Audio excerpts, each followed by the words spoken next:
Big boss show చూసే ప్రేక్షకులకి time waste తప్ప పెద్ద ఉపయోగం లేకపోయినప్పటికీ అందులో కంటెస్టెంట్లకి మాత్రం బ్రహ్మాండంగా కలిసి వస్తుంది. ఒక్కసారైనా బిగ్ బాస్కి వెళ్ళొస్తే వాళ్ళ జీవితాలు సెటిల్ అయిపోతాయి.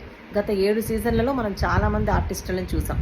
బిగ్ బాస్ పేరు చెప్పుకొని అందులోంచి బయటకు వచ్చిన వాళ్ళందరూ ప్రోగ్రాములు పెరగడం, డబ్బులు సంపాదించుకోవడం, బాగా సెటిల్ అవ్వడం మనం చూసాం. అందుకనే ప్రతి ఒక్కళ్ళు బిగ్ బాస్కి ఒక్కసారైనా వెళ్ళాలి అని కలలుగంటూ ఉంటారు. కప్పు గెలవడం పెద్ద ముఖ్యం కాదు, కానీ పార్టిసిపేట్ చేయడం ముఖ్యం అన్నట్లుగా ఉంటుంది పరిస్థితి. అందుకే వేలాది మంది ఎదురు చూస్తూ ఉంటారు ఒక్క అవకాశం కోసం.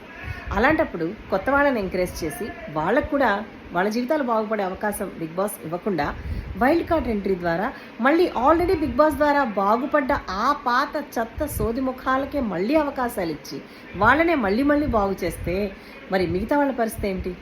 వాళ్ళకందరికీ అన్యాయం కదా. బిగ్ బాస్ ద్వారా వాళ్ళ కెరీర్స్, వాళ్ళ జీవితాలు కూడా బాగుపడతాయి కదా. ఎందుకు ఇలా చేస్తుంది బిగ్ బాస్?